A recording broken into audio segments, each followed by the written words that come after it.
हाय कुणाल, बहुत बारिश हो रही है यार। लेकिन पता है एक चीज की बारिश और हो रही है सोशल मीडिया के ऊपर, वो है एआई। हर जगह पे लोग एआई इंटीग्रेट करने की कोशिश कर रहे हैं। और क्योंकि मैं ट्रेडिंग और ये सारे चैनल को फॉलो करता हूँ, तो वहां पे भी सेम केस है। हर कोई बोल रहा है कि trade using AI, invest using AI. अब और इसी के ऊपर ये लोग लाखों रुपए के कोर्सेज भी बेच रहे हैं और मिलता अंदर कुछ भी नहीं, कोई वैल्यू नहीं है। Correct. अब आप मेरी हर बार हेल्प करते हो और आपकी पता है आपके स्क्रीनर वाले वीडियोस भी लोगों को बहुत पसंद आते हैं। तो आप मुझे बताओ कि एआई को कैसे मैं यूज करूं, क्योंकि स्क्रीनर तो एक रोबोट की तरह काम करता है, बट आर्टिफिशियल इंटेलिजेंस जो है खुद की एक थिंकिंग रखती है, राइट? Correct. तो उसको कैसे हम इंटीग्रेट कर सकते हैं और कैसे बेस्ट स्टॉक सेट कर सकते हैं? लेकिन उससे पहले मैं चाहूँगा कि हमारे सारे व्यूअर्स जो चैनल को सब्सक्राइब नहीं किए हुए वो जल्दी से सब्सक्राइब कर ले ताकि आप कोई भी वीडियो मिस ना करें। तो शुरू करते हैं।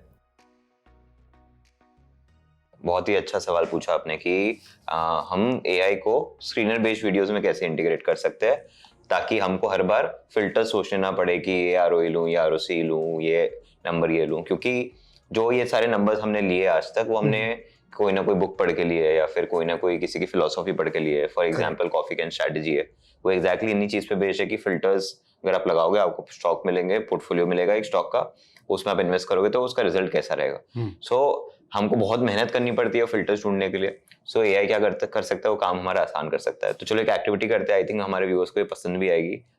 सबसे पहले मैं आपसे जानना चाहूंगा कि आपका फेवरेट इन्वेस्टर कौन है? Favourite investor Charlie Munger. Charlie Munger आपको काफी पसंद है। ओके, तो चार्ली मंगर ऑब्वियसली काफी लंबे समय के लिए इन्वेस्ट किए, ठीक है, वॉरेन बफेट के साथ वो पार्टनर थे। तो उनकी एक फिलोसॉफी थी इन्वेस्टिंग करने की, वो ऐसी कंपनियां ही पसंद करते थे जिसमें एक सर्टेन चीज हो, ठीक है, वो ऐसी कंपनी अवॉइड करते थे जहाँ पे चीजें ना हो। For example, he had very strong views about cryptos, he had very strong views about tech startups who did not have any forcible future of making money. तो he had a very strong opinions on things and he was very clear कि भाई ये चीज होनी चाहिए। तो हम क्या करेंगे, हम AI टूल को यही पूछेंगे कि based on the philosophy of Charlie Munger give me a set filters जो मैं स्क्रीनर पे जाके अप्लाई कर सकूं और स्टॉक्स की लिस्ट निकाल सकूं। तो आपको लग रहा है पॉसिबल है? Let's see. ऑलराइट, चलो लेट्स सी। तो चलिए मैंने क्या किया, मैंने एक सिंपल सा प्रॉम्प्ट दिया। ये प्रॉम्प्ट बहुत ही इंपॉर्टेंट होता है, हम सब जानते हैं। यस। ये ऑलरेडी मेरी सेव्ड चैट्स थी तो काफी ट्रेन भी हो गया है AI for that matter. But मैंने एक सिंपल सा प्रॉम्प्ट उसी चैट में दिया है, can you give me a list of filters that Charlie Munger would have applied on screener.in to filter out stocks for himself. Okay. Simple कि अगर वो मेरी जगह होते आज तो उनकी फिलोसॉफी के थ्रू मेरे को आप एक फिल्टर्स दे दीजिए। अब क्यों ऐसा दिया है, क्योंकि चार्ली मंगर के बहुत सारे पब्लिक में बहुत सारे आर्टिकल्स है, बहुत सारे डॉक्यूमेंटेड फिलोसॉफीज है जो लोगों को पता है। करेक्ट। ऑलराइट, तो एआई क्या कर रहा है, एआई वो सारे डॉक्यूमेंट्स को, वो सारे फिलोसॉफीज को पढ़ रहा है और हमको एक एंड रिजल्ट प्रोवाइड कर रहा है कि ये सारी चीजें आप कर सकते हो। तो आप देखो, इसमें से बहुत सिंपल वे में कहा गया है कि कुछ चीजें उनके लिए नॉन नेगोशिएबल है, कुछ चीजें वो फाइनेंशियल फिटनेस के लिए टेस्ट करते हैं, कुछ चीजें वो कंसिस्टेंसी के लिए चेक करते हैं, कोई चीजें वो मैनेजमेंट के लिए चेक करते हैं, कोई चीजें वो मोड्स क्या है कंपनी के वो उसके हिसाब से करते हैं और कुछ वैल्यूएशंस के हिसाब से करते हैं। करेक्ट। तो उसी तरह बहुत सारी ऐसी भी चीजें होती है जो चार्ली मंगर सीधे से ना बोल देते हैं कि भाई ये चीज अगर इस कंपनी में है तो मैं इसमें इन्वेस्ट नहीं करूंगा। फॉर एग्जांपल, प्रमोटर ने अगर अपने शेयर्स प्लेज किए हुए तो वो मना कर देंगे। ऑलराइट, एम्प्लॉय का टर्नओवर बहुत ज्यादा है, यहाँ से वहां जा रहे हैं तो मना कर देंगे। तो अपने पास बहुत बड़ा एक फिल्टर का सेट आया है जिसको अपने देख सकते हैं करके।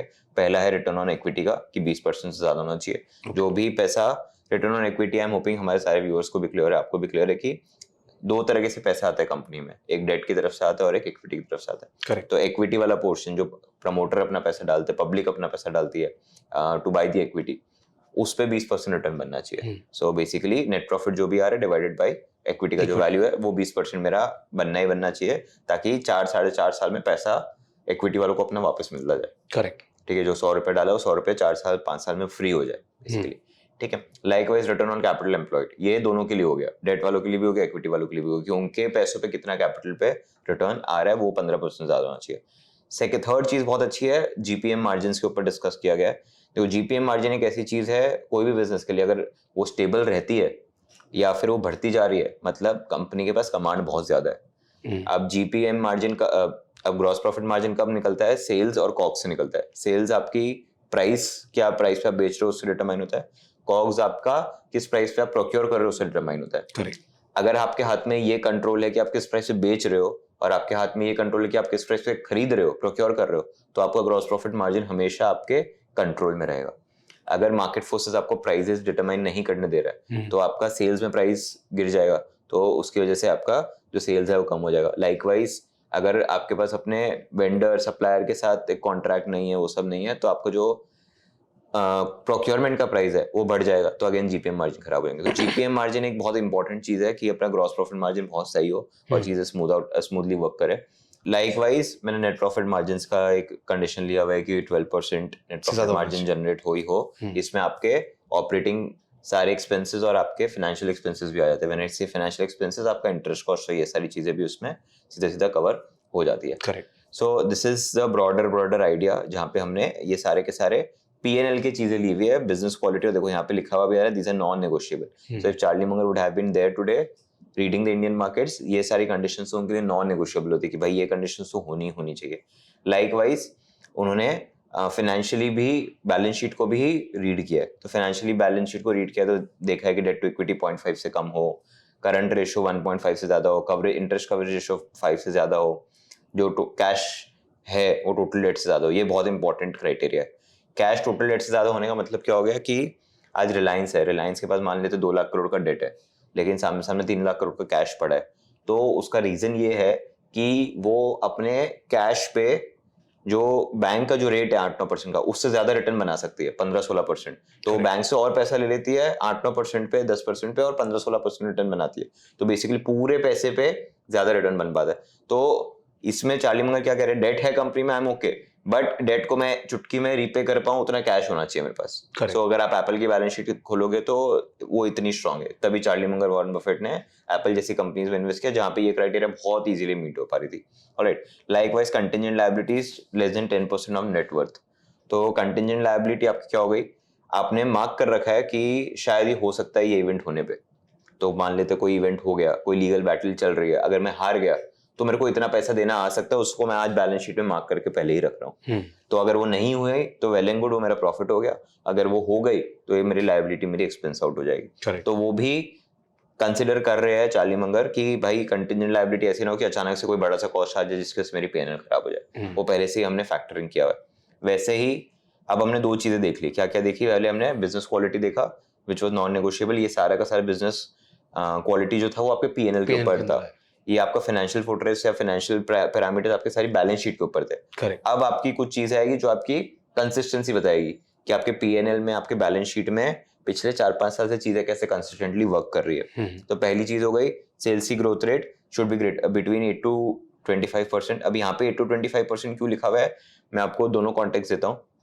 अगर आप इंडियन मार्केट्स में हो तो आपका ग्रोथ रेट सेल्स में एटलीस्ट 15-16% होना चाहिए, क्योंकि जीडीपी 12-13% नॉमिनल से ग्रो हो रही है। करेक्ट। यूएस में हो तो थोड़ा सा कम भी चल सकता है एस्टैब्लिश कंपनीज के लिए, क्योंकि already US as an economy बहुत बड़ी है हमसे, तो उनका growth rate on an every year basis थोड़ा कम रहता है। Right, and profit growth rate on the same side 5 years का 10% से ज्यादा होना चाहिए। So that is also something that we need to consider. Dividend history अगर कंपनी पे कर रही है तो 5 साल से पुरानी होनी चाहिए। क्यों ऐसा है, क्योंकि अगर कोई कंपनी डिविडेंड 1-2 साल ही दी है तो वहां पे आपको कंसिस्टेंसी ना मिले डिविडेंड में। कोई 5 साल से देते आ रही है तो आपको पता है कि हाँ ये कंपनी डिविडेंड देती रहेगी। And likewise free cash flows भी एक बहुत इंपॉर्टेंट क्राइटेरिया जो वो देख रहे हैं कि फ्री कैश फ्लो जो है वो लास्ट 5 years के पॉजिटिव होने चाहिए। मैं आपको एक इंटरेस्टिंग केस बताता हूँ। अमेजॉन प्रॉफिटेबल हुआ, उससे पहले Amazon free cash flow basis पे, ऑपरेटिंग कैश फ्लो बेसिस पे पॉजिटिव हो चुका था। So that is why that was the period when Amazon started increasing exactly price में वो increase होना start हुआ। तो एक बहुत important parameter हो गया along with your operating profit margins, along with your net profit margins। ठीक है, एक ये और क्राइटेरिया है ऑपरेटिंग मार्जिन मेरा क्या है, मेरा स्टेबल है या इंप्रूव हो रहा है। अब जीपीएम तो हमने समझ लिया। जीपीएम के बाद आप कुछ ऑपरेटिंग एक्सपेंसेस माइनस करते हो, जैसे कि सैलरीज है, एडमिन कॉस्ट है, मेंटेनेंस कॉस्ट है, सेलिंग एक्सपेंसेस है, जनरल कॉस्ट है, ये सब। अब वो सब भी ऐसे कॉस्ट है जो कि आपके जैसे जैसे सेल्स बढ़ रही है ना तो वो भागने नीचे साथ में। फॉर एग्जाम्पल सेल्स 100 रुपए की 120 हुई तो कितने % से इंक्रीज हुई, 20। तो आपका जो ऑपरेटिंग कॉस्ट है वो पहले 50 था तो वो 60 से ज्यादा नहीं हो सकता, क्योंकि अगर वो 60 से ज्यादा हो गया मतलब आपने 20 रुपए के एडिशनल सेल्स के लिए 20% की रादर एडिशनल सेल्स के लिए आपने 20% ज्यादा खर्चा कर दिया, which does not make sense. तो वो अगर आपका अच्छे से मेंटेन होता है तो आपका ऑपरेटिंग प्रॉफिट मार्जिन भी स्टेबलाइज होके या फिर कंसिस्टेंटली ग्रो करता जाएगा। तो एक कंडीशन उन्होंने ये भी डाली है कि over the years operating profit margin should be good. For example Apple का केस लेते हैं। एप्पल के पास आज से 20 साल पहले प्राइसिंग पावर उतना था जितना आज है, उतना तो नहीं था। उतना नहीं था, करेक्ट। तो आज उसका ज्यादा बेटर प्राइसिंग पावर है, मतलब उसका ऑपरेटिंग प्रॉफिट मार्जिन आज ज्यादा स्टेबल होने के चांसेस है। पहले इतने नहीं थे, पहले कोई कॉम्पिटिटर आता कुछ चीज बेचता तो उसको अपने प्राइजेस इधर उधर करने पड़ते हैं, बट आज के टाइम पे वो नहीं करने की नीड है, तो वो वर्कआउट हो जाता है। एंड लास्टली दो और उन्होंने डाले हुए हैं, one is on the management side, the other one is on the valuation and mode side. तो अब इसमें आप अगर देखो, मैनेजमेंट में सिंपल लॉजिक है कि भाई प्रमोटर के पास स्टेक होना चाहिए, रिलेटेड पार्टी ट्रांजैक्शन कम होनी चाहिए और प्रमोटर प्लेजिंग ना करे। उसके अलावा वैल्यूएशंस के लिए उन्होंने पी रेशो यूज किया है, पीबी रेशो यूज किया है, पेग रेशो यूज किया है। तो हम लोग इंडियन मार्केट्स के लिए पी रेशो स्किप करके सीधा पेग रेशो पे कर सकते हैं, ताकि हमको ग्रोथ के साथ हम लोग उसको मिंगल करके निकाल ले। तो पी पेग रेशो बेसिकली आपका पी डिवाइडेड बाय ग्रोथ हो जाता है। तो अगर कोई कंपनी को 50 का पीवी मिल रहा है लेकिन वो 50% से ग्रो कर रही है,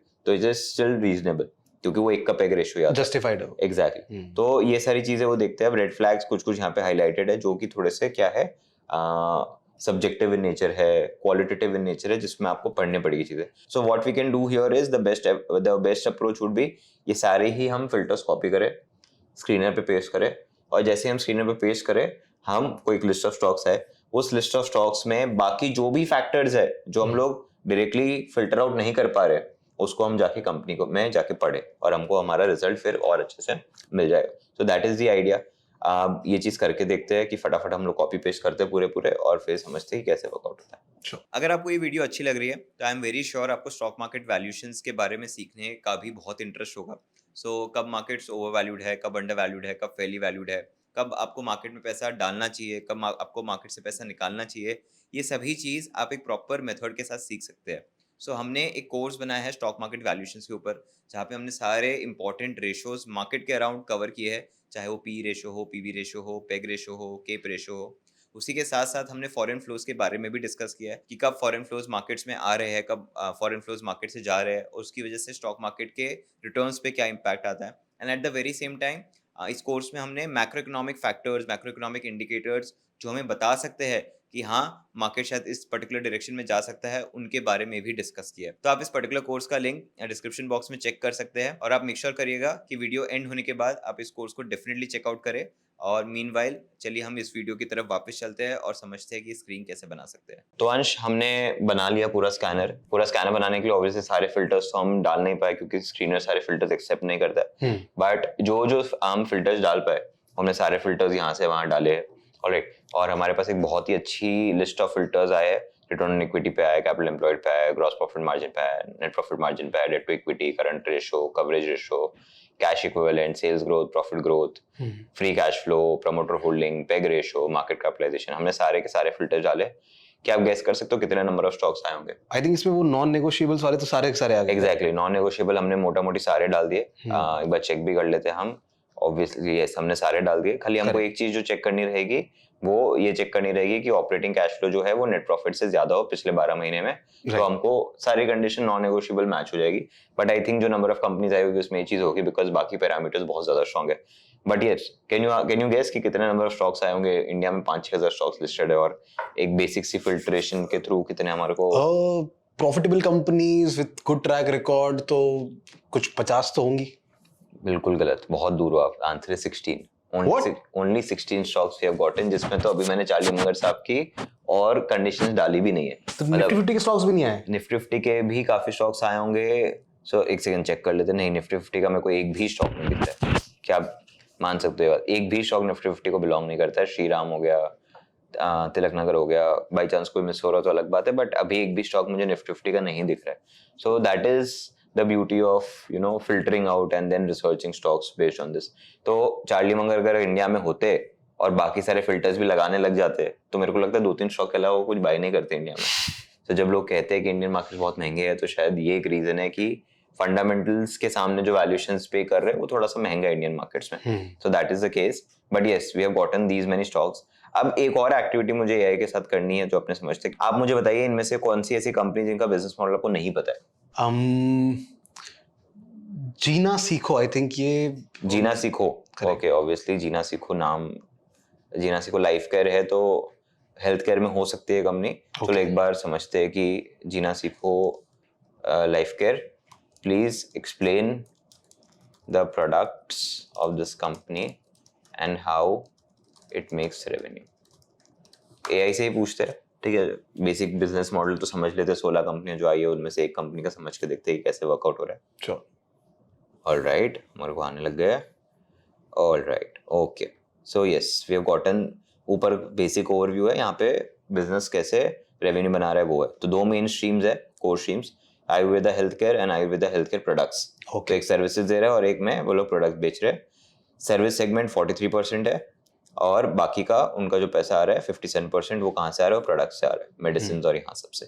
तो ये सारे जो ब्रांड्स है इंडिया में जो चलते हैं, शुद्धि आयुर्वेदा, शुद्धि क्लिनिक्स, ये सारे के सारे किनके हैं, इनके बिलोंग करते। तो बेसिक हमको समझ में आ रहा है। आप अभी यहाँ पे और प्राउंड से के फाइनेंशियल्स भी और गो थ्रू करवा सकते हो और चीजें भी समझ सकते हो। आप यहाँ पे ये भी पूछ सकते हो कि प्रमोटर ने अपना स्टेक कब बेचा था लास्ट, तो भी आपको मिल जाएगा। But yes, on the face of it आपको काफी चीजें मिल जाएगी।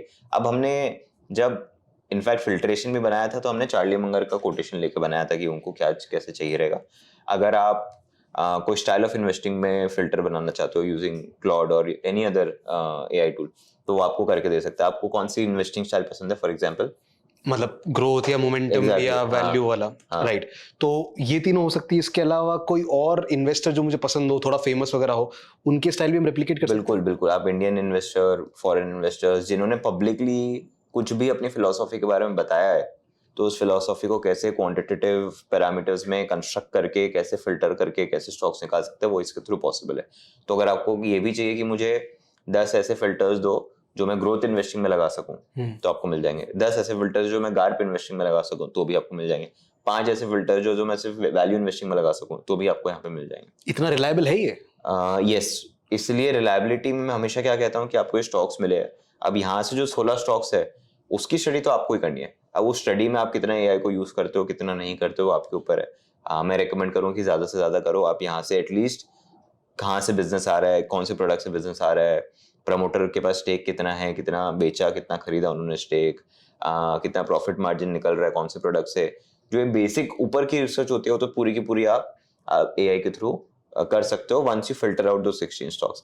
एंड देन आपको क्या करना है, आपको थोड़ा डीप डाइव करने के लिए कॉन कॉल्स पढ़िए। कॉन कॉल्स भी इनफैक्ट मैं कहता हूँ कि आप कॉन कॉल की रिपोर्ट यहाँ पेस्ट कर दीजिए और समरी एआई के थ्रू निकला दीजिए। एग्जैक्टली। आप हर अपने ऐसे वीडियो के अंदर मुझे बताते हो कि ये कंपनीज आ गई, अब इसके फाइनेंशियल जाके पढ़ो, और उसमें मुझे बहुत मौत आती है, to be very honest. Correct. उसके फाइनेंशियल्स पढ़ना, उनके वो डेटा डिजिट्स इन सबको एनालाइज करना मुझे थोड़ा डिफिकल्ट लगता है। वो सारा का सारा काम एक दिन में यहाँ पे कर सकते हो। आप कॉन कॉल की सारी पिछले 20 कॉन कॉल के स्क्रिप्ट एक साथ यहाँ अपलोड करो और you can take a summary of that from your itself, तो आपको बिजनेस और समझ में आ जाएगा। इन्वेस्टर प्रेजेंटेशन सारी अपलोड कर दो, उससे समझ लो। एनुअल रिपोर्ट्स में उसको बोल दो कि ये 3 सेक्शन का समरी मुझे हर एनुअल रिपोर्ट का बना के दे दो, तो वो मिल जाएगा। तो आपका जो सब कहते हैं कि कोई भी कंपनी को रीड करना है, तो रीड करने के लिए 4 चीजें पढ़ना बहुत जरूरी है। उनका एनुअल रिपोर्ट, उनका इन्वेस्टर प्रेजेंटेशन, उनके कॉन कॉल्स, तो सारी की सारी यहाँ अपलोड करके आप वो स्क्रीनिंग तो पूरी कर सकते हो। फिर बचेगा क्या?